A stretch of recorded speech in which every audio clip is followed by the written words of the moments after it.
Bonjour à tous, bonsoir. Bienvenue dans cette première séance du séminaire de recherche de l'IESD consacré aux C2 de nouvelle génération et aux opérations, leur place dans les opérations armées.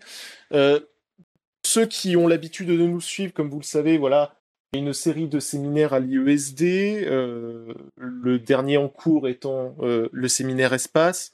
Et donc ce séminaire C2 s'inscrit, pareil, hein, dans le programme de recherche de l'IESD, consacré à l'interconnexion des capacités stratégiques hautes, c'est-à-dire, bien voilà, il y a ces capacités aériennes, terrestres, navales, cyber, spatiales, et on étudie bien comment elles interagissent et comment elles s'articulent dans les engagements armés. Or, le nœud entre toutes ces capacités, c'est le C2, le commandant de contrôle. Et donc pertinent de lui consacrer un séminaire de recherche. N'hésitez pas à consulter notre site internet et à suivre nos réseaux sociaux, hein, pour être tenu au courant des programmes du programme des séances. Et ce séminaire va traiter le sujet du C2 d'abord en partant du niveau le plus spécifique avec le combat collaboratif, hein, ça va être cette première séance, la séance de ce soir, jusqu'au niveau le plus large, on ira jusqu'au combat en coalition, notamment à la lumière des récents engagements en Ukraine.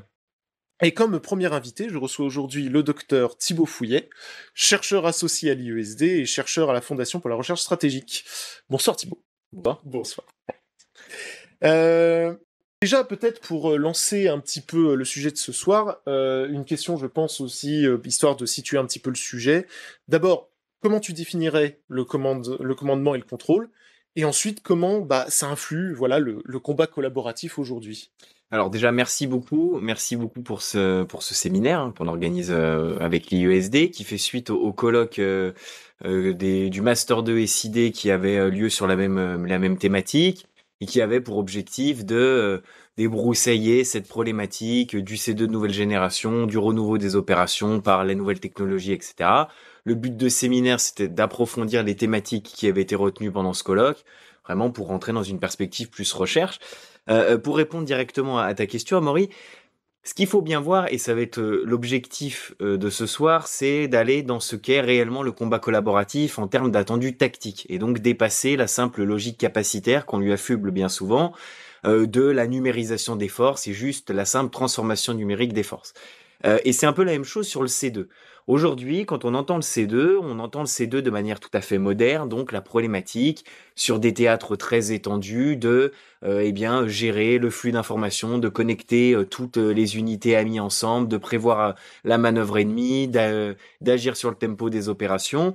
Bien entendu, on va en parler, c'est l'objectif du combat collaboratif, mais ce n'est pas le C2 en tant que tel. Le C2, à l'origine, très basiquement, c'est comment maîtriser la dynamique des opérations, le tempo des opérations, ça veut dire pour le commandement, savoir ce qui se passe chez l'adversaire, du moins l'anticiper, ce qui se passe chez nous, ce qui n'est pas toujours facile, et faire en sorte que les ordres soient donnés au bon endroit, au bon moment et pour la bonne personne. Donc bien entendu, ce C2, il a évolué et il évolue au fil des évolutions technologiques, mais il n'est pas réductible à la technologie.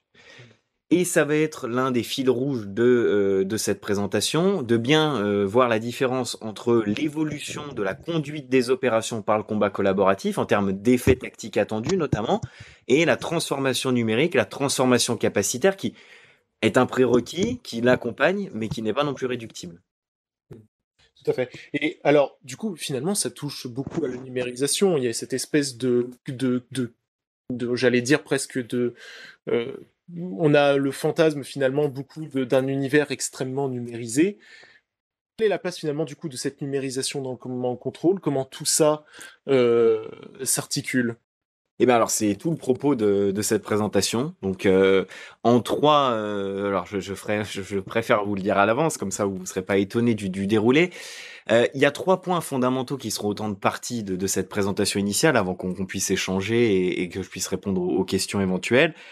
Il faut d'abord bien qu'on comprenne ce qu'est ce combat collaboratif, ce qu'est ce C2 de nouvelle génération et donc faire cette différence, mettre tout à sa place finalement, faire bien la différence entre la numérisation, la transformation des forces, l'ambition du combat collaboratif de transformer la conduite des opérations tactiques.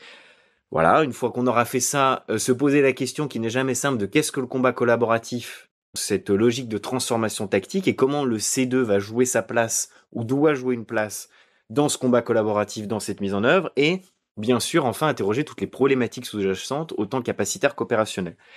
Pour répondre très concrètement à ta question, c'est le premier point. Si on fait l'anatomie du combat collaboratif et du C2 de nouvelle génération, il faut impérativement arriver, je sais que c'est pas toujours évident, à distinguer la numérisation de la transformation tactique par le combat collaboratif. Et d'ailleurs, la vision française en termes capacitaires là-dessus est très bien faite, puisque, d'ailleurs, si vous reprenez les dernières déclarations du chef d'état-major de l'armée de terre, il définit bien une distinction entre Scorpion, la numérisation le début de la numérisation des unités, les nouveaux systèmes numérisés, et le combat collaboratif qui arrivera avec Titan. Alors pas seulement parce que Titan numérise le segment lourd, mais surtout parce que Titan amène la clé, c'est l'objet aujourd'hui, qui est la transformation des cycles, donc en gros la transformation des moyens de collecte, de traitement, de diffusion de l'information, en fait la base du C2 de nouvelle génération, et c'est ça qui doit amener cette transformation du combat collaboratif. Parce que c'est ça qu'il faut bien voir. Le combat collaboratif, on en parlera après, mais c'est une nouvelle façon de voir la tactique. C'est vraiment une transformation, une nouvelle révolution dans la conduite, du moins c'est l'ambition de conduire une révolution de la tactique. En termes d'effets, on y reviendra. Là où la numérisation, c'est finalement profiter du nouveau cap technologique et à très gros traits, mettre des ordinateurs et la maîtrise et le partage de la donnée dans les unités. Bien entendu, vous avez tout de suite un avantage comparatif, une fluidité, une capacité plus grande d'interconnexion, mais en soi, vous ne rentrez pas dans la logique d'intégration, et on va en parler avec le C2, vous restez sur des opérations numérisées tout à fait classiques. Vous faites des opérations interarmées qu'on a aujourd'hui, augmenter de la numérisation, mais ce n'est pas du combat collaboratif. Et c'est là, en fait, où il va falloir bien comprendre la place du C2 de nouvelle génération. Est-ce qu'on la voit à l'écran ? Oui, tout à fait. Ah, super. Actuellement, ton premier schéma. Parfait. Alors, si on voit cet exemple-là, et c'est pour ça que je pense que ça nous amène à notre deuxième point, qu'est-ce que le combat collaboratif ? Et en réalité, c'est un peu une gageure, mais c'est très important de l'avoir en tête, il y a bien des combats collaboratifs capacitaires, mais une ambition de combat collaboratif doctrinal et technique. Je m'explique. Niveau capacitaire, là vous avez l'exemple de ce que doit devenir avec les opérations aériennes grâce au futur s'il voit un jour, s'il naît un jour le programme SCAF qui est au milieu. En réalité, chaque armée, par la numérisation, la logique de système, l'intégration des nouvelles technologies numériques, chaque armée développe son combat collaboratif autour de ces systèmes de nouvelle génération. Donc là, vous avez l'exemple aérien qui est autour de Connect Aero. Donc vous voyez bien que l'objectif c'est de permettre à toutes les plateformes aériennes et plus largement aéronavales de pouvoir être intégrées, communiquer, etc. Vous avez le pendant dont on a parlé au niveau terrestre avec Scorpion et Titan pour le volet segment lourd. Il y a bien entendu Axon V pour la marine. Donc il y a ce combat collaboratif qu'on va dire capacitaire et qui est abusivement, malheureusement, dénommé combat collaboratif, puisqu'en fait, on devrait plutôt parler de la numérisation, de la transformation numérique, donc en fait de la modernisation des forces, par enfin une entrée dans des systèmes numérisés, etc., etc. On pourra revenir sur le détail, on pourra traiter tout ça dans les questions. Là, l'objectif, c'est de vous faire une présentation générale et ensuite, en fonction de vos intérêts, de vos besoins de compréhension, de rentrer dans le vif du sujet. Voilà, donc ça c'est, on va dire, les combats collaboratifs, d'un point de vue capacitaire. Mais le véritable combat collaboratif, ce que les armées recherchent, alors combat collaboratif c'est le terme français, mais tout le monde veut faire ça en réalité. C'est pour ça qu'on parle des C2 de nouvelle génération, que dans ce séminaire on va voir les étapes, c'est intégré dans la volonté de mettre en place des opérations de nouvelle génération, en France qu'on appelle le M2MC, le multimilieu multichamp, aux États-Unis les multi-domain operations ou les all-domain operations. En Russie, visiblement, ils auront des problèmes de réforme, mais en tout cas, c'était les programmes de cette fameuse nouvelle génération de guerre, ce qu'on a appelé à tort la doctrine Gerasimov. Il y a le pendant chinois, même le pendant singapourien, etc., etc. Bon, ne rentrons pas dans ce détail, sauf s'il y a des questions sur le sujet. Mais c'est de dire qu'au-delà juste de ces nouvelles briques capacitaires en système, il y a bien la volonté de produire de nouveaux effets, de conduire des nouvelles opérations, et au plan tactique, c'est ça véritablement ce qu'est le combat collaboratif. Est-ce que tu peux mettre le deuxième schéma, s'il vous plaît ? Vous avez dû tous voir ça, j'imagine, de près ou de loin, ce que doit être le combat collaboratif info-valorisé. Bon, grosso modo, c'est très simplifié, mais l'essence du combat collaboratif, elle est ici. Penser en termes d'effets, mettre fin à la logique des systèmes. Dans une logique très classique, le char ennemi avec le numéro 1 rouge frappe donc l'unité d'infanterie mécanisée française et eh bien on devrait réagir avec l'infanterie mécanisée française et puis eh bien éventuellement si on avait un support par-ci par-là. Dans la logique collaboratif, c'est les systèmes sont tous intégrés ensemble, eh bien, ce n'est plus forcément l'élément qui est pris à partie qui réagit, mais l'élément qui est capable de produire les meilleurs effets que l'on recherche et dans le tempo le plus rapide. Donc, si on arrive à bien intégrer, grâce à la numérisation, à réduire ce qu'on appelle la boucle ODA, donc en gros, le laps de temps entre l'observation, la constatation, la prise de décision et l'action, eh bien, peut-être que c'est le canon César qui va frapper plus rapidement, avec plus d'effets, pour détruire l'adversaire, ou l'hélicoptère Tigre. C'est vraiment un grand trait, mais c'est ça le cœur du combat collaboratif. Cette intégration des capacités. Et cette intégration des capacités, elle repose sur 2 objectifs majeurs. Connaître le dispositif ami, qui peut sembler pour des non-militaires une gageure. Oui, c'est normal qu'on connaisse où sont nos unités, mais non, ce n'en est pas une. Du temps, on va dire, des opérations napoléoniennes ou même des batailles napoléoniennes, on savait quelles unités étaient sur le champ de bataille parce qu'elles étaient à la vue. Aujourd'hui, avec, bon, ça date pas d'hier, hein, mais déjà avec les guerres mondiales, mais encore plus aujourd'hui avec l'élongation des communications, mener la guerre sur un théâtre, c'est des milliers de kilomètres avec l'incertitude, la possibilité de ne pas avoir des images, des problèmes de communication radio, etc. Ce qui fait que la connaissance du dispositif ami, même pour des armées modernes, reste aujourd'hui assez approximative. Par contre, si demain toutes vos unités sont numérisées, donc elles arrivent à faire ce qu'on appelle un Blue Force Tracking. Grosso modo, c'est comme si tout le monde avait une puce GPS et on arrive à modéliser en temps réel la position des unités amies. Vous pouvez connaître en temps réel et en fonction de tempo des opérations, le positionnement de vos unités, la dynamique de leur mouvement. Vous pouvez suivre même, et là on voit l'impact sur ces 2 nouvelles générations. Vous pouvez suivre en temps réel leur déplacement, coordonner les retraites, coordonner les effets, savoir quelle unité est disponible, quelle unité est engagée. Donc vous vous rendez compte, c'est un peu comme dans un jeu vidéo finalement. Cette vue un peu divine qu'on a sur certains jeux, presque omnisciente, où on sait exactement ses unités, c'est un rêve, et ça c'est l'objectif déjà, cette connaissance du dispositif ami qui doit, grâce à l'intégration, vous donner cette fameuse supériorité opérationnelle. Et du coup, sur ce schéma, ce que vous voyez tous les points bleus du 1 à 4, avec même jusqu'au PC, eh bien ça c'est l'objectif ami. C'est en temps réel où on est, qui peut agir. Et la deuxième logique, c'est de développer, grâce à ça, un tempo supérieur des opérations. Vous savez parfaitement ce qui se passe. Vous savez parfaitement qui peut agir.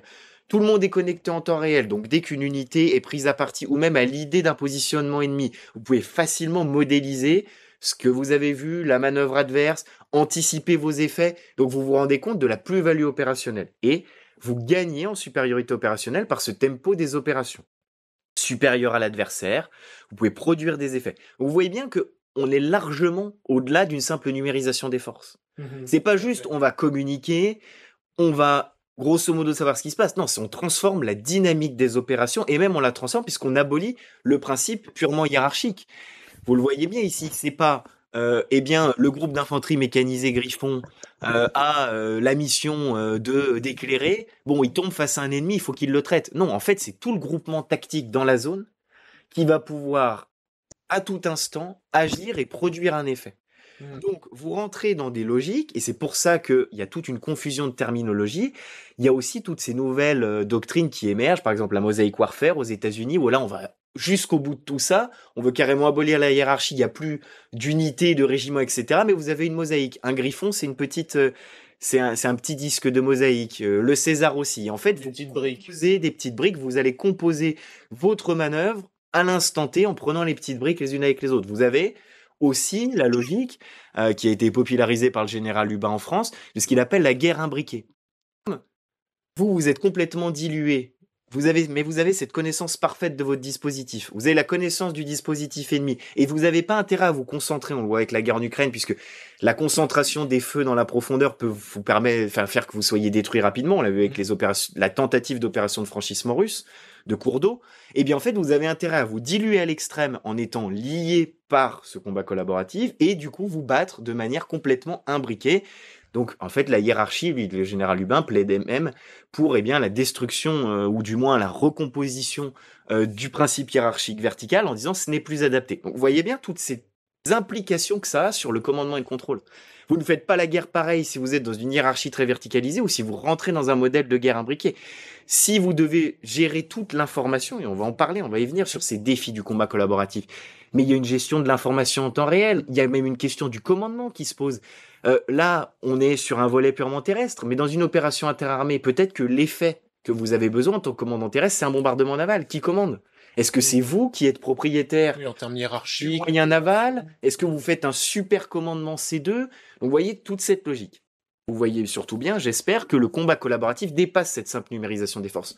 On pense bien les opérations en termes d'effets à produire, non plus en termes de système. Et ça change tout. Ça paraît vraiment la palissade, mais ça change tout dans la conception des opérations. Ça veut dire que vous n'allez plus forcément penser une opération blindée. Et alors, petite question, en termes purement capacitaires, du coup, ça implique également d'adapter en fait finalement le format des armées au purement matériel. Ça veut dire qu'il faut avoir en quelque sorte des petites briques qui sont immédiatement intégrables. Ça veut dire qu'il faut presque, j'ai envie de dire, que les matériels soient conçus presque dès le départ pour ça. Et c'est l'une des problématiques sur lesquelles on va revenir. Mais en effet, c'est bien toute la logique. Et c'est pour ça qu'il faut faire la différence. Et en France, je trouve qu'on fait peut-être mieux qu'ailleurs cette différence entre numérisation des forces Scorpion et passage dans le combat collaboratif. C'est-à-dire qu'on a fait des systèmes qu'on a numérisés. Donc on a cette plus-value numérique. Mais il va falloir ensuite, justement, on les a créés pour ça. Mais vous savez, un programme militaire, ça prend 20, 30, 40, 50 ans. Il va falloir, en plus, après, réfléchir à leur utilisation et les faire passer, justement, maintenant qu'on a nos nouveaux systèmes, comment on les fait passer dans la réalisation concrète d'un combat collaboratif. Bien, pour finir sur cette deuxième logique, pourquoi le combat collaboratif est lié au C2 ? Parce que vous l'aurez compris, tous les petits traits jaunes ici, c'est le C2. Le C2, ce commandement de contrôle, c'est le facteur de l'intégration. C'est lui qui va devoir gérer le flot d'informations, donc la collecte, mais surtout le traitement, et vous voyez bien le danger, c'est aussi la masse d'informations, donc comment on traite, comment on répartit pour donner l'information à la bonne personne. Parce que la problématique dans ces cas-là, de la boucle OODA, c'est pas qu'on manque d'informations, au contraire qu'on peut être trop lent parce qu'on a trop d'informations à traiter. Et ça nous amène à toutes ces problématiques. On a volonté de transformer et de changer la conduite des opérations, de faire une vraie révolution tactique. Ça implique donc un ensemble de questions capacitaires et qui vont impacter ce C2. Aujourd'hui, on a en effet cette numérisation des forces armées, on n'est pas en retard sur ce volet-là en France, le monde avance dans cette logique, mais en réalité, si on est proche de la numérisation et de ces fameux combats collaboratifs multiples, c'est-à-dire avoir des systèmes dédiés par armée, ça on en est proche. Le vrai combat collaboratif que j'essaye de vous décrire, j'espère que je suis clair, mais sinon les questions seront là pour ça, pour éclaircir tout ça, on en est encore loin. Et pourquoi on en est loin ? Parce qu'il y a des gaps capacitaires, il y a des problématiques doctrinales et opérationnelles qui ne sont pas encore traitées. En termes de gaps capacitaires, là on va toucher globalement au C2 et de manière même très concrète, on n'a pas encore ces fameux liens jaunes là, ces architectures de liaison adaptées.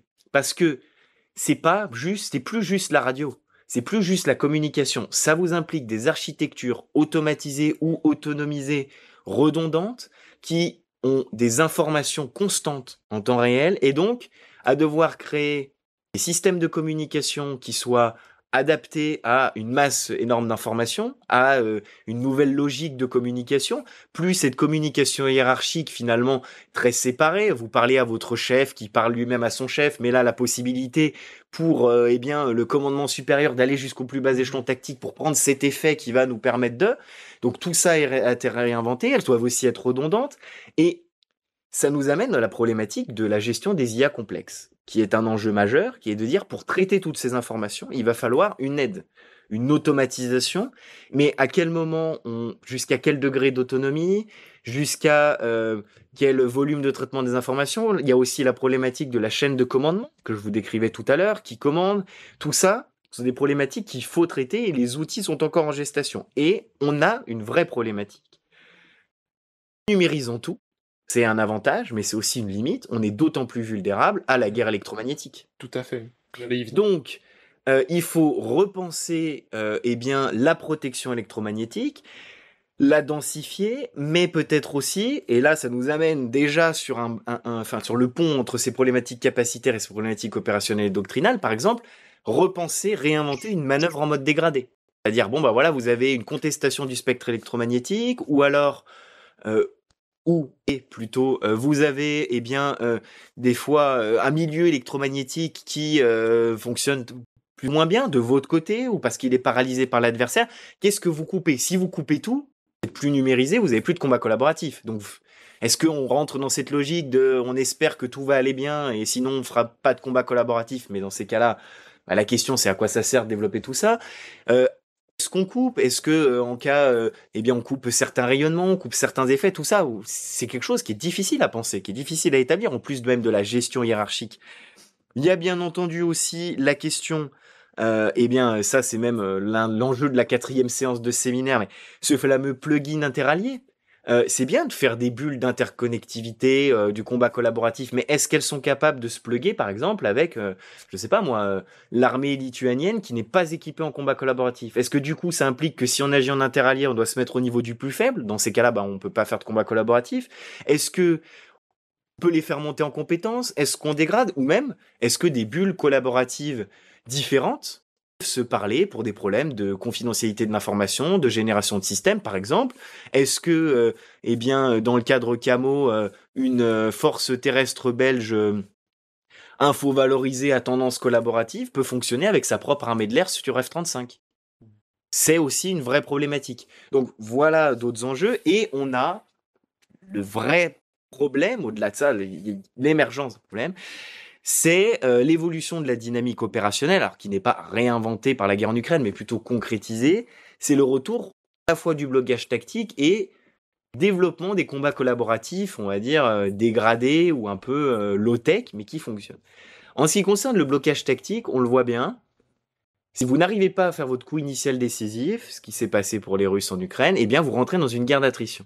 Et dans ces cas-là, est-ce qu'il y a une vraie question qui se pose? Est-ce que vous perdez l'atout majeur du combat collaboratif, ce tempo, cette supériorité opérationnelle initiale qui doit vous permettre de surclasser l'adversaire? Est-ce que tu peux mettre la 3e slide? Oui, bien sûr, pas de problème.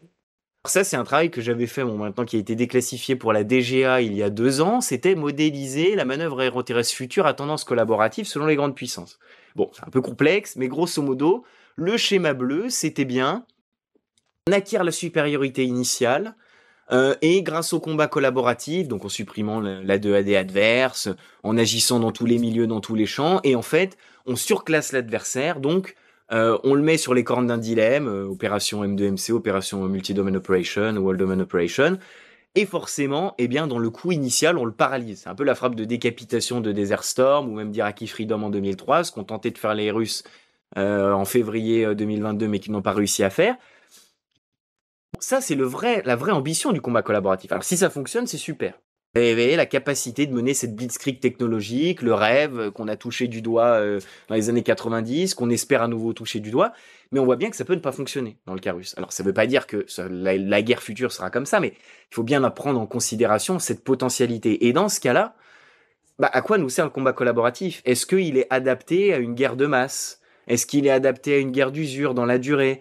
Ça impose la question, c'est la fameuse économie de guerre, mais les volumes. Et dans ces cas-là, est-ce qu'on a besoin, c'est des questions que je peux pas trancher, mais qui vont se poser, est-ce qu'on a vraiment besoin d'une hyper-technologisation connectée pour un tempo tactique supérieur, certes, mais on sera tellement dans une guerre d'attrition qu'on aura des petits avantages, mais est-ce que ça fera pas la différence, ou est-ce qu'on aurait intérêt à remassifier, etc. Donc il y a vraiment cette première dynamique qui émerge et qui nous amène qui amène, quand on réfléchit à ce combat collaboratif, à soit vouloir envisager des solutions alternatives, mais voilà, comme je vous disais, est-ce qu'on peut vraiment faire 2 modèles d'armée, une hyper technologique, un tempo très fort offensif, et en même temps une armée de masse, avec les budgets contraints, ça semble difficile. Ou alors est-ce qu'on fait un pari? On dit bah non, on fait une focale uniquement sur cette blitzkrieg technologique, on fait un peu ce que Vietchine appelait la stratégie d'anéantissement. Bon bah on parie tout sur un coup. Si on y arrive, c'est la guerre courte. Si on n'y arrive pas, bah voilà, on se pose des questions. Et la deuxième problématique, ça fera le lien et je finirai là-dessus. J'espère ne pas avoir été trop long. Avec ça fera le lien avec ce qu'on avait dit la dernière fois sur le C2 et les opérations dans l'espace, c'est que au-delà de ce blocage tactique, de cette question de la guerre d'attrition, on voit avec la guerre en Ukraine, alors on l'avait déjà vu avec l'Azerbaïdjan au Karabakh et même dans d'autres conflits, hein, on voit se développer une dissémination des technologies modernes, que ce soit par exemple les exemples en Ukraine de Starlink. On peut raccourcir la boucle ODA avec Delta, on peut avoir une connaissance à peu près très bonne du dispositif ami. On peut vraiment avoir des feux dans la profondeur intégrés avec des moyens civils dégradés.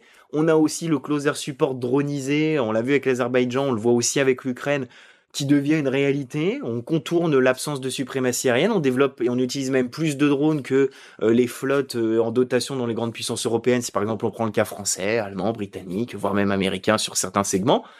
Donc il y a mathématiquement nivellement de la puissance. Et un nivellement de la puissance qui ne se fait pas uniquement dans une réponse très classique du faible au fort, sur la masse, sur la réponse asymétrique, mais qui se fait au niveau, en termes justement technologiques. La meilleure intégration des capacités, l'utilisation de Sterling, la bonne utilisation de la décentralisation du commandement ukrainien par l'aide américaine leur permet d'avoir une maîtrise tactique, un tempo des opérations supérieur aux Russes depuis plusieurs mois. Et pourtant, sur une armée qu'on considère être une force assez faible. Donc en réalité, si on tire le trait, certains experts commencent à parler de contre-modèle collaboratif, ou du moins d'un combat collaboratif du pauvre. Et pourquoi je dis que ça fait le lien avec la dernière fois? Parce que ça oblige à réfléchir également à une contre-manœuvre collaborative, et donc une opération initiale d'acquisition de la supériorité collaborative. Comme on a une acquisition ou une tentative d'acquisition de la supériorité aérienne, bah là on va se dire, pour être sûr d'avoir cette plus-value du combat collaboratif, il faut être sûr que l'adversaire ne l'est pas non plus. Parce que sinon, si on est tous les deux en tempo accéléré, ça va juste plus vite.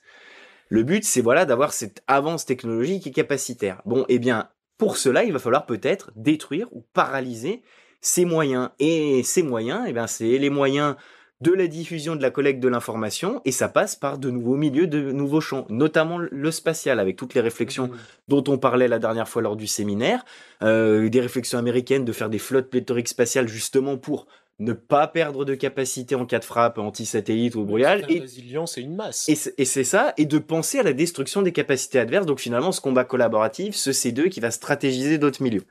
Donc, on terminerait là-dessus. Le combat collaboratif, on le voit bien, c'est l'enjeu fondamental des opérations futures, au moins en termes tactiques. C'est plus que juste une numérisation des forces, c'est une ambition de révolutionner la conduite des opérations. Pourquoi la révolutionner? Parce que la première fois, à l'ère moderne, depuis que la bataille n'est plus sur un champ de bataille unique, retrouver cette connaissance parfaite ou quasi parfaite du dispositif ami, comprendre et utiliser à bon escient de manière efficace la transparence du champ de bataille, pas que ce soit la même paralysie qu'en Ukraine où on est obligé de créer des opérations de déception de long cours. Non, vraiment l'utiliser en étant supérieur sur ce tempo des opérations. C'est l'enjeu de la guerre future. Et ça passe avant tout par le C2 qui est cet élément d'intégration. Finalement, c'est lui qui permet cette fusion, c'est lui qui permet cette dissémination des capacités, donc c'est lui qui est au cœur des enjeux capacitaires et doctrinaux. Mais on le voit, en termes capacitaires et doctrinaux, si la numérisation elle est en bonne voie, le réel combat collaboratif, on en est encore loin. Pas juste en France, mais dans le monde, ça progresse, mais on en est quand même encore loin. Et ça implique des révolutions capacitaires et doctrinales. Aussi, la stratégisation de nouveaux milieux, on en avait parlé avec l'espace. Alors, peut-être, avant de prendre peut-être des questions sur le chat, moi, il y a une question quand même qui me vient, c'est à t'entendre finalement. C'est très important, enfin c'est un enjeu majeur de la tactique future, mais c'est pas non plus l'alpha et l'oméga. Et finalement, à t'entendre, on pourrait presque se demander si, avec le contexte de la haute intensité, la guerre en Ukraine, finalement avec l'hybridité des actions, est-ce que quelque part le combat collaboratif arriverait pas déjà à ses propres limites? Est-ce que moi à t'entendre, j'avais presque l'impression, est-ce que par exemple le combat collaboratif finalement n'a pas vraiment plus de pertinence, par exemple, dans le cadre d'une guerre pas tout à fait asymétrique, mais lutte anti-insurrectionnelle, etc., plutôt que dans une guerre de haute intensité où il va y avoir de l'attrition, où il va y avoir de l'engagement dans la durée. C'est un vrai enjeu que tu poses. On n'a pas tout de suite la réponse, je dis on n'a pas, hein. Ouais. Seul expert à travailler là-dessus.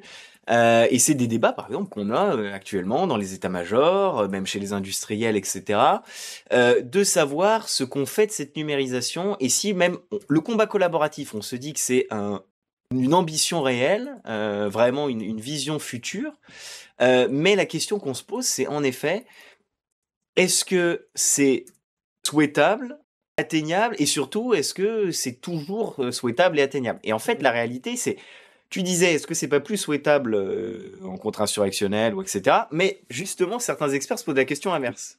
À se dire, pourquoi investir autant dans des capacités si la destination de nos missions seules, par exemple pour la France, c'est avant tout du contre-insurrectionnel où des forces numérisées, voilà, suffiront à avoir cette supériorité, ou du moins on l'espère. Et à côté, de toute façon, vu on interviendra en interallié, donc on sera l'un des maillons d'une coalition large où on sera pas le corps de bataille principal, il sera américano, polonais, je ne sais que sais-je. Bon, bah, est-ce qu'on a vraiment intérêt à développer un combat collaboratif, tactique, avec tout ce que ça implique, ou alors est-ce qu'on n'aurait pas juste à faire une numérisation et par contre avoir cette capacité au niveau divisionnaire, au niveau du connecté avec les alliés, s'interconnecter, être une force 4 de commandant. Donc ta question, c'est une vraie question de dire à quoi sert le combat collaboratif, etc. Mais c'est aussi une question même dans l'autre sens. Et en fait, c'est pour ça qu'il faut vraiment distinguer, j'insiste, c'est ma marotte ce soir, mais cette numérisation et cette transformation des opérations et cette ambition du combat collaboratif. J'ai pas de réponse fixe à te donner, hormis mon propre sentiment, si tu me le demandes, mais en réalité, l'enjeu, c'est vraiment un enjeu aussi doctrinal, c'est de dire qu'est-ce qu'on veut en faire de ce combat collaboratif. Et en réalité, c'est pour ça que ça interroge le modèle vis-à-vis du blocage tactique. En fait, en réalité, toutes les réponses sont bonnes. Mais c'est plus presque une question politique, c'est plus une question de haute stratégie. Quelle guerre veut être capable de mener la France? C'est un peu ça la question. Parce que si c'est toute guerre en haute intensité tout seul, à ce moment-là, pour la gagner en modèle combat collaboratif, ça veut dire qu'en fait, il faut pouvoir faire du combat collaboratif de masse. Donc un combat collaboratif avec des moyens dignes, si ce n'est du parc de véhicules et de moyens américains, pas loin. Très vraie grande force expéditionnaire. Donc c'est augmenter. Est-ce qu'on a la soutenabilité des budgets, la soutenabilité capacitaire? Là, c'est même un enjeu politique finalement. C'est une question de modèle. Mais c'est pas du tout la même question si on se dit on veut faire ça, oui, mais en coalition. Dans ces cas-là, qu'est-ce qu'on est? Est-ce qu'on est la fameuse brique de commandement, la nation cadre en termes de commandement? Est-ce qu'on du coup on a vraiment besoin d'un combat collaboratif densifié en termes de système? Voilà. Est-ce qu'on venait pas du tout ça et on veut se spécialiser sur de la frappe dans la profondeur collaborative? Ou alors, à l'inverse, est-ce qu'on se dit le combat collaboratif, c'est pour mener des opérations, si on doit les mener, seul, mais dans un cadre, comme tu disais, asymétrique, dans une coalition, dans un rapport quand même qui nous est favorable? Dans ce cas-là, on peut se dire que le modèle actuel est plus soutenable. Donc, en réalité, ça va vraiment dépendre. Et c'est pour ça que l'enjeu de la LPM et même tout cet enjeu de l'économie de guerre et même l'enjeu du retour d'expérience ukrainien est très problématique. Parce qu'il faut il faut vraiment y faire attention et se garder de l'essentialiser et notamment de l'essentialiser au niveau français. Parce que ce que mène, alors même si la Russie dit que c'est une opération spéciale, mais ce que mène la Russie face à l'Ukraine, malgré l'assistance militaire internationale pour les deux camps, etc., ce sont des guerres majeures où les corps de bataille sont exclusivement soutenus par les deux belligérants. Donc la demande capacitaire, la demande économique en termes d'industrie de défense, en termes de maintien en conditions opérationnelles, de logistique, etc., etc., c'est l'ensemble du spectre tout le temps. La France n'est pas du tout dans ce modèle-là. Donc, et moi c'est une vraie question, dire il nous faut plus de budget, il nous faut plus de capacité, d'accord, mais c'est un débat, alors que j'ai eu demandé une audition à l'Assemblée nationale sur la défense solaire, oui il faut plus de capacité solaire, mais c'est pas du tout la même chose s'il faut par exemple que la France protège ou assure toute la défense solaire du corps de bataille multinational OTAN, si elle doit insérer ses capacités dans les capacités du corps de bataille OTAN avec les patriotes américains, le Sky Shield, si un jour il voit le jour des 14 pays sous férule allemande, on voit bien que c'est pas du tout la même capacité. Donc, est-ce que ça vaut le coup d'investir dans 200 systèmes si en fait on en a besoin de 20? Tu vois, c'est presque finalement Ce combat collaboratif, vraiment en termes de changement des opérations, et d'ailleurs avec certains collègues on se bat pour ça, c'est d'abord interroger ce que la France veut faire en opération. Quelle guerre on veut être capable de mener, et ensuite quel combat collaboratif on veut faire finalement. Et c'est pour ça que l'Ukraine, c'est à la fois extrêmement intéressant, et en même temps, on n'a pas vocation, notamment la dissuasion nucléaire est normalement faite pour ça, à mener une guerre seule en termes de corps de bataille sur notre territoire qui mobilise toute notre population et tous nos moyens de forces armées pendant des mois. Alors c'est qu'il y a un vrai problème. Et dans ces cas-là, de toute façon, le combat collaboratif, on ne remontera pas en puissance si ça arrive en quelques mois. Donc voilà, c'est presque plus une idée de modèle politique, qu'est-ce qu'on veut faire de nos forces armées, mais qui interroge vraiment cette notion du combat collaboratif finalement. C'est vraiment, peut-être pour une fois, parce que les armées sont assez conservatrices, donc on a tendance à moderniser, voilà. Bah, vouloir faire une révolution tactique, vouloir faire une révolution des opérations, bah, peut-être que pour une fois, ça va nous inviter à nous poser la question, bah, qu'est-ce qu'on veut faire comme guerre? Qu'est-ce que veut la France pour ses armées? Et ce serait peut-être pas plus mal. Oui, et du coup, effectivement, il y a un autre enjeu politique, effectivement, c'est qu'est-ce qu'on veut faire, avec qui, et et tu parlais, on a beaucoup parlé, là, alors ça empiète peut-être un peu sur la dernière séance, mais dans les opérations avec des alliés, finalement, est-ce que il y a quand même un aspect un peu hyper technologique et aussi avec un aspect très important de masse, est-ce que du coup ça favorise pas par exemple plutôt des grandes puissances finalement, type États-Unis, qui du coup, alors face à avec d'autres pays comme les pays européens qui finalement n'ont pas les moyens d'avoir ces capacités industrielles et tout ça, mais en quelque sorte, ces grandes puissances imposeraient un standard de numérisation, un standard de pensée tactique, presque un standard de pensée stratégique finalement. C'est un vrai débat et notamment c'est un débat qui est posé par certains experts qui interrogent la réalité d'une pensée stratégique française. C'est-à-dire que bien on a beau franciser les concepts, on a beau moderniser, en réalité, il y a toujours une tendance à et on peut pas, ils sont pas forcément totalement raison ces experts-là, mais ils ont pas forcément totalement tort. Le M2MC, on peut pas totalement s'enlever de la tête que ça vient comme par hasard quelques années après le MDO américain, qui est maintenant le ADO américain, de dire bon on francise un concept, on veut se mettre sur le standard américain, faire des opérations bon alors multi-domaine ou multi-milieu, multi-champ. Tout à fait. Et en fait, vouloir se mettre au standard plutôt que de réfléchir à créer son propre standard. Donc ça, c'est une réalité. Et en effet, c'est une dérive technologique, comme toute dérive technologique. Hein, c'est le fameux paradoxe de sécurité, la course aux armements, qui est toujours favorable aux grandes puissances, qui veulent soutenir cette course technologique, mais aussi épuiser leurs adversaires dans cette course technologique. Et bien entendu, on en avait parlé sur la séance C2 et espace, c'est carrément une ambition américaine sur le space power, de dire on va tellement technologiser, on va mettre tellement de moyens dans l'espace, que de toute façon, les seuls à pouvoir nous suivre, ce sera la Chine. Donc en réalité, on va épuiser tout le monde et à la fin, on aura un seul compétiteur, on sera deux dans le space power. On va simplifier l'équation. Donc c'est une vraie problématique et c'est en effet un danger. Après, d'un autre côté, c'est bien de le souligner quand même, parce qu'il y a beaucoup de French bashing, on n'est pas en retard technologiquement. On peut être en retard sur la masse, on peut être en retard sur le volume, mais technologiquement, le modèle de combat collaboratif tel qu'il émerge au niveau capacitaire sur Scorpion, voire Titan, n'a rien spécifiquement à part sur les architectures numériques, mais tous les États du monde ont 20 ans de retard sur les architectures numériques américaines pour l'instant. Mais sinon, on n'a pas à rougir, on n'est pas en retard. Donc, d'un côté, j'ai envie de te dire, oui, bien entendu, il faut se garder, et on revient à ce que je disais avant. Définissons d'abord qu'est-ce qu'on veut faire, donc notre pensée stratégique, quelle guerre on veut mener, quels effets on veut produire, pour savoir quel combat collaboratif on veut. D'un autre côté, on va pas non plus refuser la modernisation technologique alors qu'on en est capable. Donc, j'ai envie de te répondre d'une lapalissade, mais en fait, idéalement, il faut faire les deux. Et c'est pour ça qu'il faut bien prendre en compte le rétex Ukraine. La masse, oui. La rusticité, oui. Le volume, oui. Mais ça doit ni... En fait, il faut régler, trancher pour une fois pour toutes cette dichotomie entre technologie et masse. Si on peut avoir le volume et la technologie, ce que veulent faire les Américains et ce que voulaient faire les Russes, mais on voit qu'ils en sont loin, on va dire les Américains et pourquoi pas les Chinois. Super. Si on peut pas, il faut faire au mieux. Mais dans ces cas-là, si on n'est pas obligé de choisir, parce que, eh bien, on peut se permettre des technologiques, Pourquoi pas? Et en fait, la vraie question, c'est pas plutôt est-ce qu'on doit ou on peut soutenir la course avec les États-Unis. Je pense que c'est ni possible ni souhaitable. Moi, c'est Tout à un fait. avis personnel. Peut-être qu'il y en a d'autres qui seraient pas d'accord, mais voilà.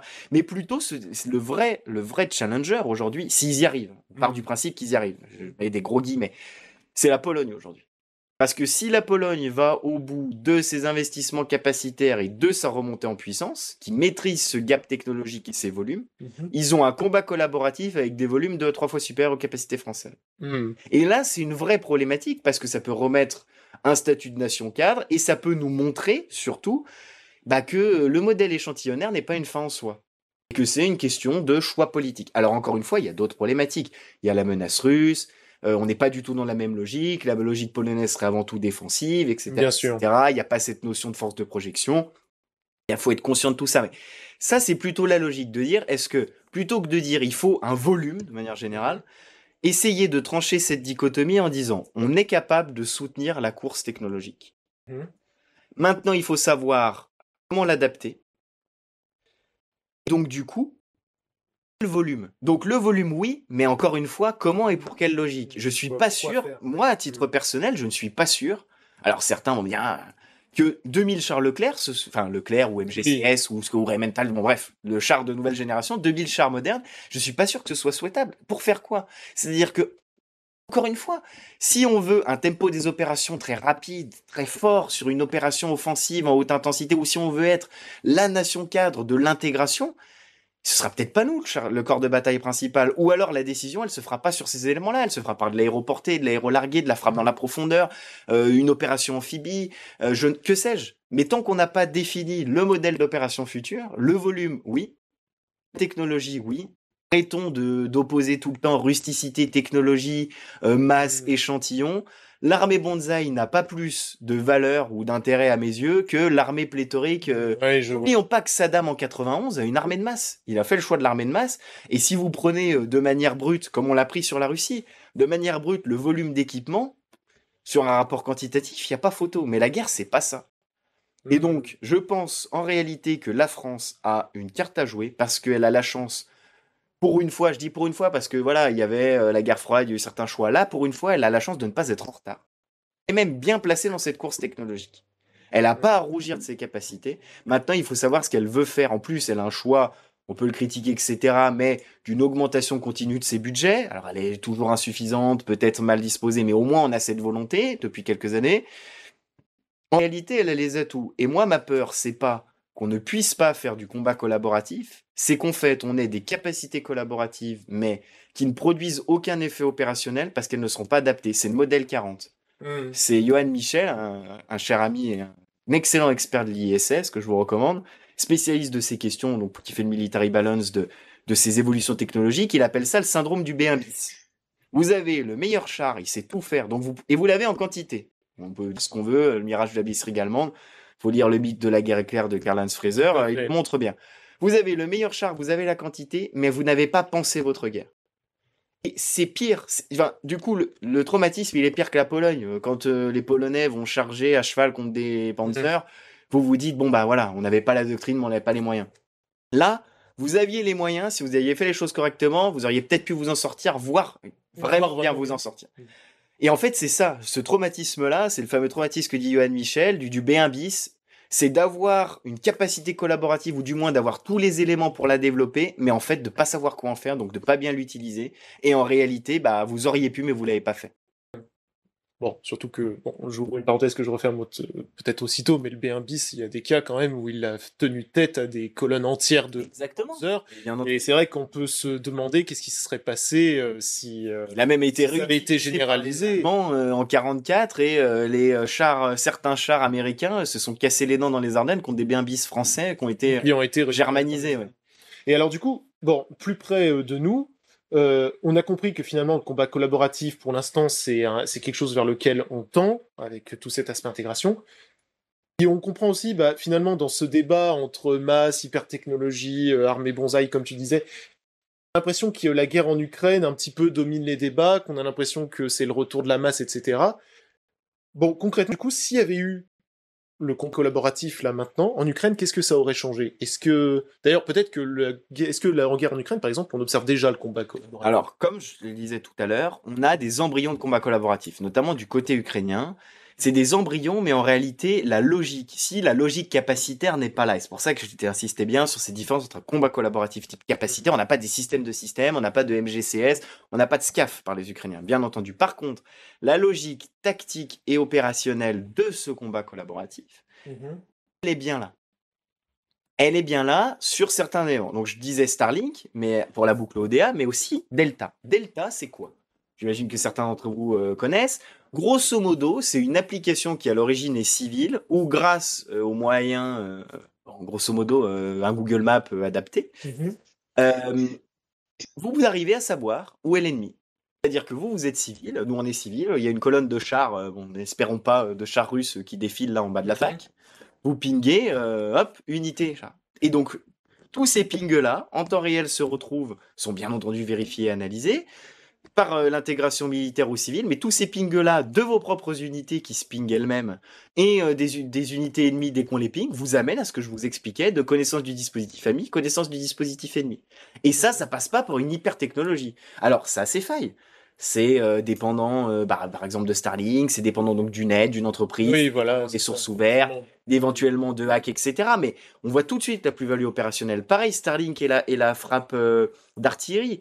On est passé de plusieurs minutes, voire dizaines de minutes entre... on spot une appel, on vérifie les coordonnées, à quelques minutes, voire quelques dizaines de secondes.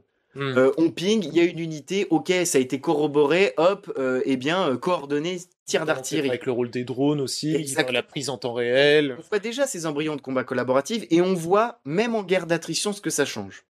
Une armée qui peut vite s'intégrer, qui peut intégrer beaucoup de nouveaux systèmes, ça joue aussi dans ces... On parle de nouveaux matériels de différentes générations, mais vous n'avez pas à penser la manœuvre, spécifique au Leclerc. Non, vous essayez, hop, ils ont pas de Leclerc, vous comprenez ce que je veux dire, oui, tout à fait. Avec les léopards en se disant, mais attendez, ça fonctionne pas pareil. Non, là, vous pensez en termes d'effets, on a besoin de blindés, lesquels sont dans la zone, on les envoie avec plus ou moins d'efficacité. On peut décentraliser le commandement, et ça a beaucoup bien fonctionné dans les premiers temps, parce qu'on a éclaté pour... toutes les avions, les bases, etc., les forces pour éviter ces fameuses frappes stratégiques. Je vais y revenir sur la deuxième partie de ta question. Justement, ce que ça aurait pu amener pour les Russes. Mais on voit bien déjà que ça produit ses effets, même en cas de guerre d'attrition, ça amène une vraie plus-value tactique et opérationnelle. Mais on voit aussi que c'est pas suffisant. Ça ne permet pas seul de dépasser le blocage tactique. Donc c'est pour ça qu'il y avait cette question des volumes qu'on doit quand même se poser. Oui, ça aide tactiquement, mais ça permet pas de percer la ligne adverse, de complètement renverser la situation à Bakhmout, de permettre de traverser les fleuves à Kherson, etc. Donc cette plus-value, elle y est, elle existe, et on voit que les Ukrainiens l'ont utilisée. Pour revenir au début de ta question, qu'est-ce que ça aurait changé? Je pense que ça aurait changé deux choses, mais surtout en phase initiale. Si on part du principe que l'armée ukrainienne serait une armée combat collaboratif, en réalité, elle aurait bien plus encore arrêté, stoppé la manœuvre russe, notamment conventionnelle des premiers instants. Parce qu'il y aurait une intégration des feux, elle a déjà été très efficace, notamment sur la défense de Kiev face à l'aéroport d'Ostomel. Mais bon, elle aurait été encore plus immédiate. Il n'y aurait même pas eu besoin de rechercher la suprématie aérienne, on aurait tout de suite intégré la défense solaire, on aurait créé encore plus d'effets, donc voilà. Ça aurait démultiplié cette défensive, finalement ça aurait amélioré ce qui s'est déjà passé. Donc il y aurait une plus-value majeure, peut-être même des contre-offensives immédiates, puisque ça aurait permis d'exploiter au mieux les parcs de T-64, etc. C'est surtout pour les Russes, en réalité, que ça aurait joué. Et surtout, la question du combat collaboratif, elle se pose sur les Russes. C'est de dire, si ça avait été collaboratif, si on avait eu un tempo des opérations bien plus fort, si on avait eu la possibilité de frapper d'autant mieux, d'intégrer d'autant mieux, notamment les frappes aériennes de décapitation, notamment cette manœuvre, avec la logistique, etc., se pose la question, réellement, de se dire que la manœuvre et cette opération spéciale qui, dans les premiers jours, portait bien son nom, aurait eu beaucoup plus de chances de garantir son succès. Parce qu'elle aurait certifié sa frappe, certifié ses effets, évité tout un tas de frottements, connu mieux aussi la place des des unités ukrainiennes et ne pas découvrir, par exemple, en envoyant des blindés de reconnaissance que Kharkiv allait s'ouvrir alors que vous aviez un dispositif. Encore après, faut-il, bon là, on parle vraiment tactiquement, hein, faut-il qu'au niveau politique, on soit d'accord. Oui, bien J'enlève bien entendu toutes les problématiques de décisions stratégiques, de mauvaise prise en cause du renseignement. Ouais. Voilà. Le vrai enjeu, il se dit peut-être qu'une véritable force collaborative russe aurait atteint son objectif. Mais encore une fois, et c'est pour ça qu'il y avait cette tendance blitzkrieg que je vous décrivais tout à l'heure, encore une fois, il y a cette question, si ça marche pas, est-ce qu'on est adapté à la guerre d'attrition? On va peut-être y venir dans d'autres questions. Ça aurait pu changer quelque chose, mais d'un autre côté, est-ce que le combat collaboratif est fait pour l'attrition? Ça, rien n'est moins sûr finalement. Alors, je vois que nous avons beaucoup de questions dans le chat. Je vais les prendre dans l'ordre d'apparition. Bonsoir monsieur, merci pour cette présentation. Le combat collaboratif n'est-il pas amené à, grâce à la transparence quasi parfaite du champ de bataille, rendu possible par la... Attendez, hop, j'ai quelques soucis. Merci. C'était la multiplicité des capteurs. C'est ça. Rendu possible par la multiplicité des capteurs. Effectivement, les Ukrainiens engagent parfois plus de 500 drones pour leurs opérations sur quelques dizaines de kilomètres et les capacités de traitement. Il y a promesse du quantique. Dissuader toute opération offensive. Combat collaboratif idéal n'oblige-t-il pas les adversaires non seulement à se déconcentrer, mais aussi à s'éloigner entre eux en supprimant les lignes de contact? Combat collaboratif, penser de la redondance des systèmes d'une forte résilience aux attaques OM par exemple, n'est-il pas en train d'écrire le futur d'une certaine dissuasion conventionnelle du fait d'une forte attrition? Alors, justement, c'est tout l'enjeu. Oui, mais en fait, c'est lié, si je comprends bien la question, c'est lié à l'idée que la transparence du champ de bataille, toujours plus d'intégration, en réalité, ça rend la manœuvre impossible et on arrive dans une telle dilution pour éviter la concentration des feux, voilà, qu'on peut plus mener d'opérations. Et donc, du coup, on dissuade l'adversaire de mener des opérations. En réalité, ça rejoint le blocage tactique que je vous décrivais, et c'est un enjeu majeur. D'ailleurs, c'est des études que je mène au profit de la DGA en ce moment. De ce blocage tactique, est-il dépassable ou indépassable? Si on le prend de manière brute, et la description que vous faites est la description parfaite, c'est ce qu'on appelle vraiment la saturation des feux sur la ligne de contact et même dans la profondeur, qu'on voit déjà émerger et qui émergera encore plus avec le combat collaboratif. En réalité, le fait que vous puissiez, c'est ce que disait le général Lubin, toute concentration, être vu c'est être tué, toute concentration sera immédiatement détruite, c'est la fin de la manœuvre. C'est vrai que dans cette logique-là, on a plutôt une interdiction de la manœuvre. Et en fait, on a une interdiction et une dissuasion, et l'Ukraine le fait très bien, et pose cette question de dire, finalement, on retrouve une létalité trop supérieure du feu sur le mouvement, sur la protection, donc blocage en vue, donc guerre de tranchées obligatoire, donc du coup, n'attaquez pas parce qu'on s'en sortira pas. C'est tout à fait le cas, actuellement. Maintenant, je vous rejoins, si on prend les phénomènes aujourd'hui, et c'est pour ça que c'est l'un des enjeux majeurs auxquels est confronté le combat collaboratif, peut-on passer outre ça? Si on ne le peut pas, en effet, c'est dissuasif.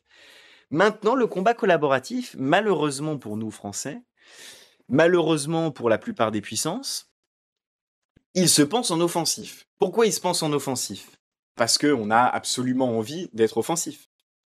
Et parce que, en réalité, le modèle des opérations prévues par les différentes grandes puissances doit se faire hors de leur théâtre. L'OTAN, c'est quoi? C'est, s'ils doivent agir en contre-offensive donc ils doivent arrêter l'action, si elle arrive, et penser cette contre-offensive. Donc ils doivent bien ne pas seulement dissuader, mais agir. Et on l'a bien vu, la dissuasion même conventionnelle, elle peut ne pas agir. Il y a une guerre, alors que si vous faisiez vraiment un calcul rationnel, il y avait des indices qui laissaient à penser que le déploiement russe n'était pas suffisant, etc., etc. Les États-Unis pensent leurs opérations en termes offensifs ou en termes de contre-offensive, ne serait-ce que par exemple pour défendre Taïwan. Les Chinois, pour prendre Taïwan, pensent aux opérations au modèle offensif. Donc je suis d'accord avec vous, en théorie on va vers une dissuasion, mais la guerre ne peut se penser en étant uniquement dissuasive. Uniquement défensive. Parce que vous avez des schémas opérationnels où vous allez être obligé d'être à l'offensive. Donc vous êtes obligé de penser cette offensive ou cette contre-offensive. Sinon vous êtes dans un modèle, on retourne à la France de 40, qui tant que ça fonctionne, cette défensive, oui. Mais si un jour vous devez passer à l'offensive, vous n'êtes pas capable de le faire, est-ce que vous n'allez pas être débordé? Donc ça, c'est la première logique. Je suis d'accord avec vous. En théorie, on va, à cause du blocage tactique, vers une dissuasion des opérations. Mais si elles doivent avoir lieu, et on est obligé de prendre en compte cette dynamique quand on planifie, eh bien, il va falloir la mener. Donc, il va falloir penser comment le combat collaboratif peut outrepasser ça. Donc, soit vous allez dans des logiques extrêmes, c'est l'imbrication. Donc, en fait, le général Lubin, même la Mosaic Warfare, ne voit pas de problème avec cette dilution extrême des capacités, parce que ils vont vous dire, c'est pas du tout une critique que je vous fais, je pense comme vous, mais en tout cas, eux, ils vont vous dire que vous pensez à l'ancienne, que la ligne de front, ça n'existe plus, que la concentration et la nécessité de tenir un front, ça n'a plus d'intérêt, sauf si vous êtes dans une guerre d'attrition comme l'Ukraine. Mais si vous menez une vraie guerre de mouvement type combat collaboratif, en réalité, vous êtes dans une gestion des espaces, et comme vous pensez en termes d'effets, ça ne sert à rien d'avoir 200 chars concentrés au même endroit. L'objectif, c'est, ils sont dilués, plupart du temps, 99% du temps, et 1% du temps, vous avez besoin d'une saturation ici, eh bien, vous rassemblez tous vos drones qui sont totalement éparpillés, et vos 500, ils font la frappe, ils se dispersent. Et c'est pour ça que vous jouez dans cette imbrication, et l'ennemi va faire pareil. Donc eux, ils vont vous répondre ça. Pas sûr que ça fonctionne, mais en tout cas, il y a cette logique à prendre en compte. Et la dernière logique, et c'est ce danger de blitzkrieg que je vous décrivais, c'est de dire la seule parade ce que vous décrivez, cette capacité dissuasive, et je vous renvoie au modèle de 40, décidément on n'en sort pas, c'est de dire si une défensive, la ligne Maginot collaborative C2 intégrée, elle est si forte, le seul moyen c'est de leur faire un coup des Ardennes. Donc en gros, de dire, pas grave, la guerre d'attrition on la gagnera pas. Donc on va rechercher ce que Zvietchin appelle la stratégie d'anéantissement, ce fameux coup de poker.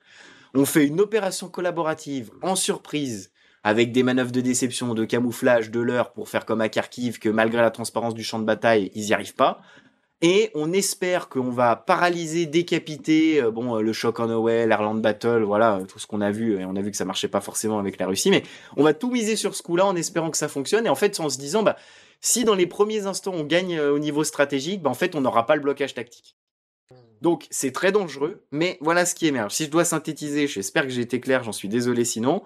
Vous avez raison, la dynamique va vers un blocage tactique, donc de plus en plus de dissuasion, cette supériorité de la défensive, qui prend le pas en termes tactiques actuellement et dans le futur probable, mais en réalité, comme on est obligé de penser parfois des opérations en offensive, soit on rentre dans des modèles d'imbrication extrême, on ne sait pas si ça marche, mais c'est un peu la dynamique, soit on cherche à tout miser sur le coup de poker.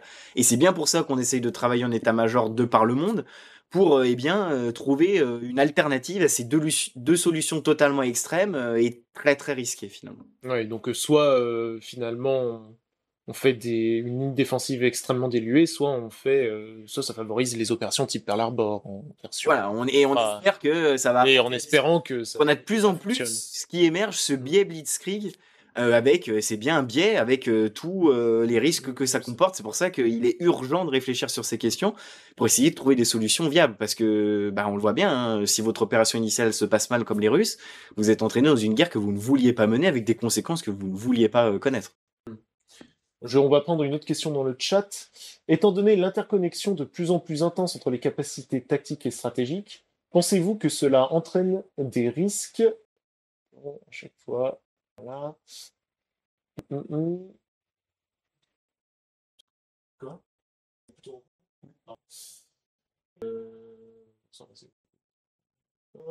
Voilà, pardon. Pensez-vous que cela entraîne des risques d'escalade plus importants qu'auparavant, pouvant d'ailleurs toucher la dissuasion nucléaire? Première question. Cette interconnexion éviterait des malentendus d'escalade. En gros, est-ce que c'est escalatoire finalement, cette interconnexion? En réalité, tout dépend si vous prenez ça en termes théoriques ou en termes pratiques. Pourquoi je vous dis ça? Parce que en théorie, si vous prenez toutes les doctrines, tous les schémas, même les programmes les plus obscurs, on vous dit que c'est dans le cadre du parapluie nucléaire, dans le cadre de l'action conventionnelle, donc que tout ça est bien borné, qu'il n'y a pas de risque de dilution, et qu'au contraire même, on vous fait comprendre que si vous arrivez à faire ce combat collaboratif, ces opérations multiplanes, etc., Comme vous allez gagner la guerre tout de suite grâce à ce coup initial décisif, vous allez même pas avoir le temps de rentrer dans de l'escalade. Surtout, vous allez en fait plutôt chercher à paralyser les capacités qu'à les détruire. Donc vous allez plutôt forcer l'adversaire au compromis ou à la paix avantageuse pour vous plutôt qu'à le désarmer en rentrer dans le... Et d'ailleurs, on vous justifie ça même et c'est pour ça que je vais venir après sur la pratique, même dans les milieux comme l'espace, en vous disant non, mais on va arriver à réduire, à détruire que les capacités clés. Donc en théorie, vous êtes bien dans la pyramide de l'escalade en disant non, il n'y a pas justement cette disciple malentendu, ce que vous disiez, parce que on doit faire une opération un peu, même si je déteste ce terme chirurgical, tout doit bien se passer, on est dans le seuil supra, etc.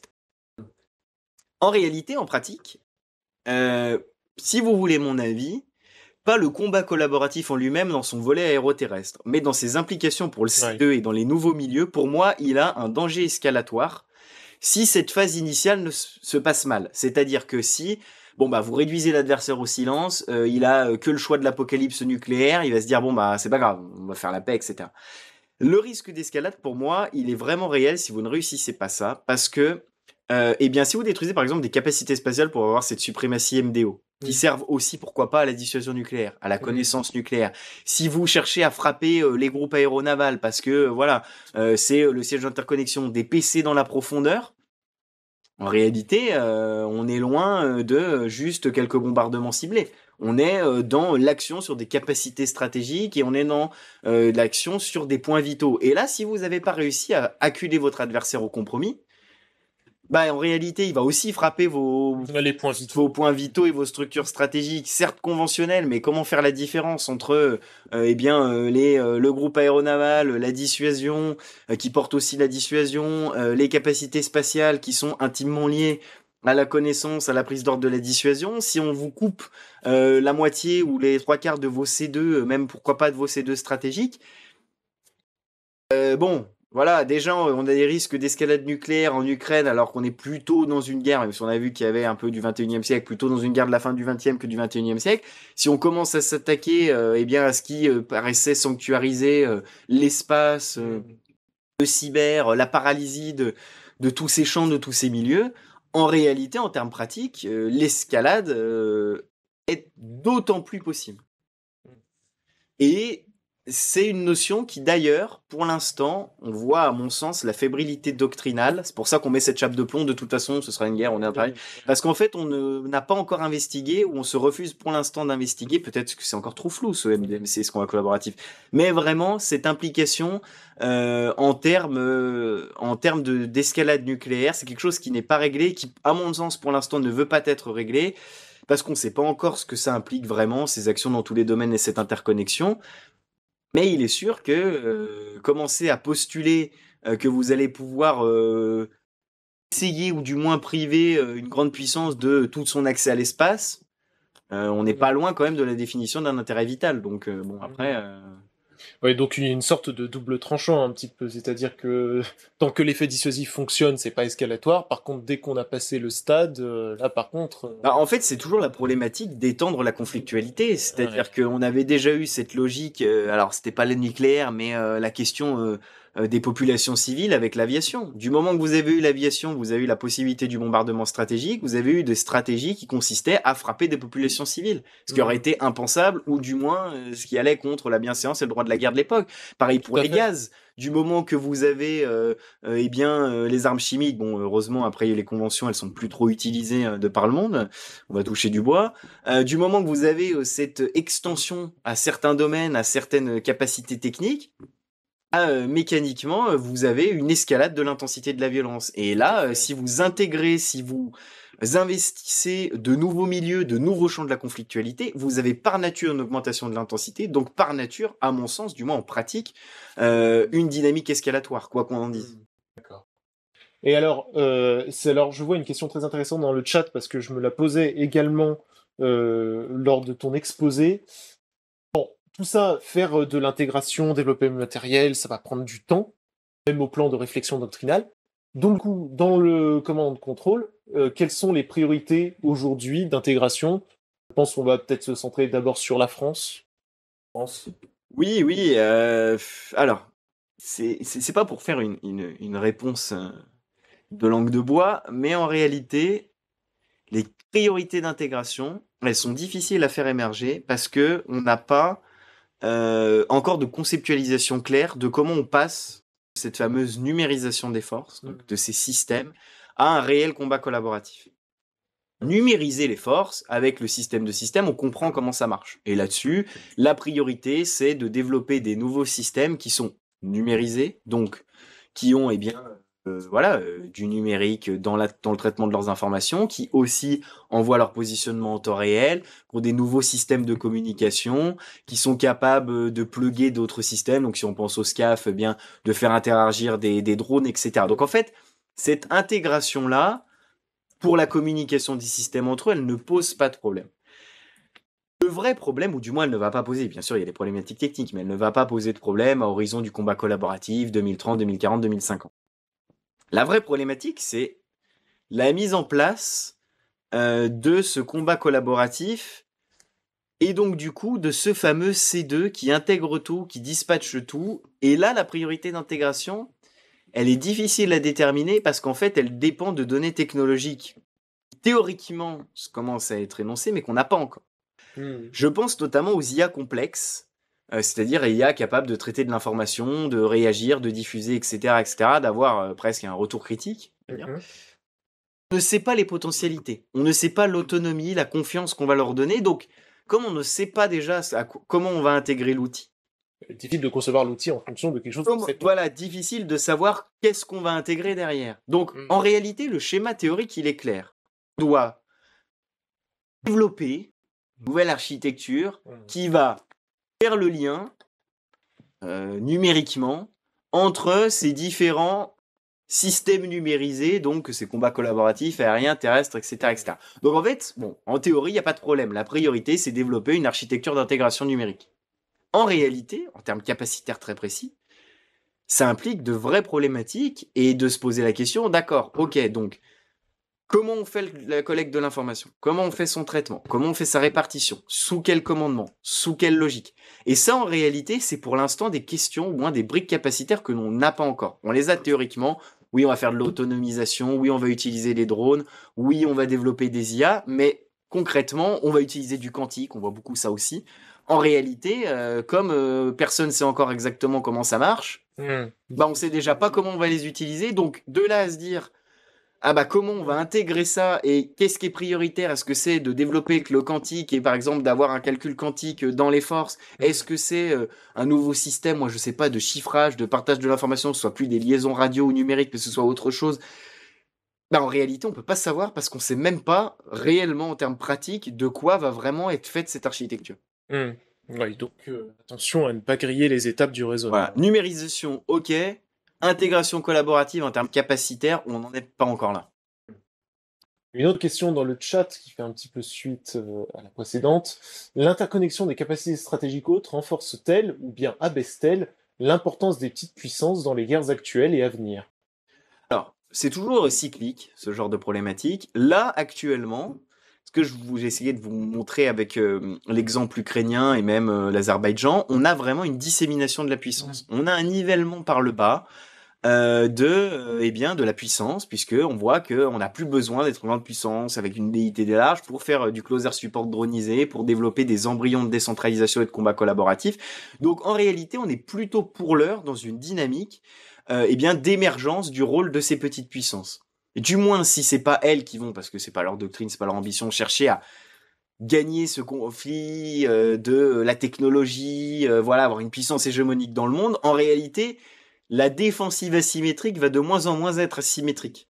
Donc, en effet, le rôle des petites puissances dans les guerres actuelles et à venir a tendance, dans cette dynamique, à court, moyen et proche long terme, pardonnez-moi cet oxymore, mais de dire, grosso modo, d'ici 2020, 30, 40, plutôt 30, 40, 50, voire, de renforcer ce rôle des petites puissances parce que justement ils vont pouvoir mettre en place des combats collaboratifs même dégradés et remettre en cause, on le voit bien avec l'Ukraine, mais de plus en plus la suprématie aérienne, ce qu'on semblait acquis, la suprématie aérienne, la suprématie technologique, la suprématie électromagnétique, la suprématie du tempo des opérations. Si ce n'est, ils vont pas forcément en avoir un supérieur au nôtre, mais ils vont pas avoir un gap si fort. Et le fait de ne pas avoir un gap si fort fait qu'ils vont pouvoir mieux résister et peut-être mettre en défaut notre fameuse frappe initiale.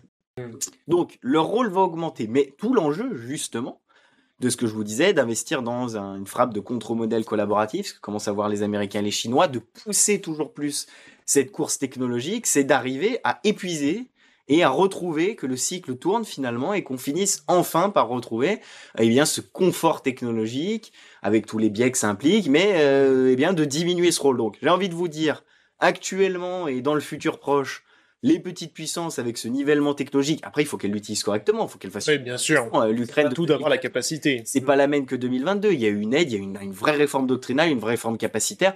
Tout le monde ne le fera pas. L'Azerbaïdjan aussi, il y a eu vraiment une refonte du modèle des opérations en termes doctrinaux, capacitaires, etc. Donc c'est pas la première puissance en claquant des doigts, mais en tout cas, les petites puissances qui veulent s'en donner les moyens pourront et bénéficieront de ce nivellement par le bas. Après, tout l'enjeu, c'est justement pour les grandes puissances, de retrouver cette supériorité opérationnelle. Pour l'instant, c'est pas le cas. C'est l'enjeu de dépasser ce blocage tactique. Très bien.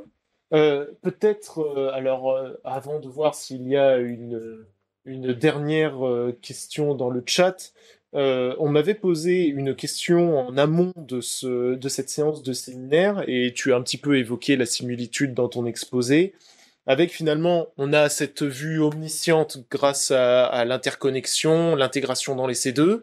Ça ressemble un petit peu à jeu vidéo. Est-ce que quelque part, du coup, à ce moment-là, il n'y aurait pas une certaine pertinence, alors à la fois peut-être pour l'entraînement, peut-être même pour le wargaming, une certaine, un intérêt finalement de l'e-sport ou peut-être d'une forme de jeu de stratégie finalement. Si, bien sûr. Alors, il y a une vraie pertinence, forcément. Nouvelle technologie, nouvelle logique, même nouvelle façon de penser, même d'imaginer les opérations. Ça implique de s'adapter à cet environnement technologique qui évolue. Donc forcément, là, c'est la numérisation, c'est la digitalisation, c'est tout ça. Donc, il faut exploiter les compétences, il va falloir former. Il va falloir aussi reformer les anciens militaires ou les militaires actuels qui n'étaient pas dans ce modèle-là pour intégrer ces capacités. Donc là-dessus, c'est un vrai tout de wargamiser, l'e-sport, ça va amener. Bien, j'ai envie de vous dire, même c'est au-delà de ça, il faut se servir de tout ce qui est utile. Et justement, l'enjeu, c'est pour une fois, encore, je vous parlais, arrêtons avec les dichotomies rusticité-technologie, et arrêtons de considérer que les civils ne comprennent rien aux choses militaires et que les militaires ne doivent rien apporter aux civils. En réalité, cet e-sport, ça fonctionne très bien. On voit les schémas de formation, les patterns. Bien sûr, il faut l'adapter aux intérêts des armées, aux contraintes des armées, mais il faut l'utiliser parce qu'on en aura besoin sur ces profils spécialisés. On aura un atout. Il y a des études qui commencent à sortir. Cette numérisation même du recours de plus en plus intensif au wargaming. Il y a un intérêt. Ça va former, ça va acculturer. Ça va permettre aussi de remodéliser, de repenser, comme on repense un nouveau modèle tactique, par le jeu vidéo, par le wargame de plateau, par la planification sur carte, on va pouvoir s'habituer à faire du combat collaboratif, s'habituer à faire interagir. Mais tout ça, c'est l'un des processus, c'est s'adapter à la numérisation, c'est s'adapter à l'environnement, c'est une aide, c'est une intégration, mais encore une fois, on est plus dans le capacitaire, la formation, donc l'étape terminale actuelle pour ce qui est la numérisation des forces et à moyen long terme pour ce qui est le combat collaboratif, mais ça ne peut à lui seul. C'est pas parce qu'on aura des personnels formés et qui comprennent bien le numérique qu'on saura faire du combat collaboratif. Si vous devez retenir une chose, et si j'espère, à force de me répéter, que j'ai pu vous dire une chose ce soir, la numérisation n'est pas le combat collaboratif, la technologie n'est pas la tactique. Bien entendu, c'est un prérequis du combat collaboratif, mais ce n'est pas parce que vous aurez des ordinateurs dans des systèmes, que vous aurez une ligne numérisée entre unités et que vous aurez des militaires qui savent se servir d'un ordinateur que vous ferez du combat collaboratif. Si vous ne pensez pas en termes d'effets, si vous ne pensez pas en termes d'intégration, si vous ne pensez pas ce nouveau tempo des opérations, oui, vous aurez un ordinateur qui vous dit où sont les amis ou potentiellement sont les ennemis. Mais vous ferez en fait l'opération actuelle, la guerre actuelle, un peu mieux qu'avant. L'inverse, on l'a vu avec ces technologies un peu low-tech en Ukraine et on le verra de plus en plus. Vous pouvez avoir des personnels qui n'ont pas fait d'e-sport, avoir des faibles technologies numériques, mais si vous avez cette volonté et vous avez bien compris que vous pouvez peut-être faire un peu de combat collaboratif, vous aurez peut-être une intégration des effets supérieurs. Donc, bien entendu, mais faut finir avec les dichotomies et il faut bien faire la différence entre la modernisation capacitaire indispensable, mais surtout qu'elle n'est pas suffisante quand on ne veut pas juste moderniser, mais bien faire une transformation du modèle tactique. S'il n'y a pas d'autres questions dans le chat, je pense que cela pourrait être le mot de la fin. Est-ce que parmi nos auditeurs, il y a d'autres questions? Temps de venir.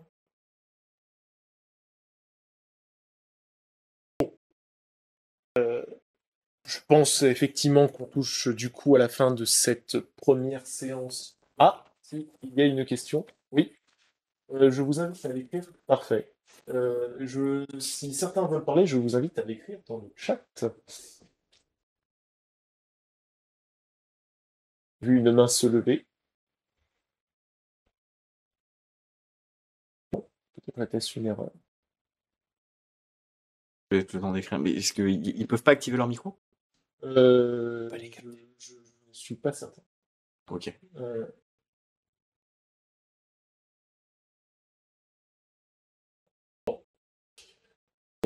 Bon, eh bien écoutez, je pense que c'est la fin de cette première séance de séminaire consacrée au C2. Un grand merci Thibaut Merci à vous. voilà, pour ta présence, pour tes explications. Je pense que les débats semblent avoir été vraiment très appréciés. On aura le plaisir de te retrouver à la prochaine séance, à la séance 2, mais cette fois-ci comme modérateur. Exactement. Voilà. Cette séance aura lieu le 17 avril, probablement qu'elle aura lieu autour de 17h30 au lieu de 17h, afin de permettre à certains de nos auditeurs de pouvoir assister à la séance. Et quant à moi, je vous retrouve le mardi 4 avril pour la séance 3 du séminaire Espace, qui sera consacré à la protection multichamp des infrastructures spatiales. On recevra le docteur Isabelle Tisserand, et qui nous parlera notamment du cas d'une base lunaire. Je vous souhaite à tous une excellente soirée et à très bientôt.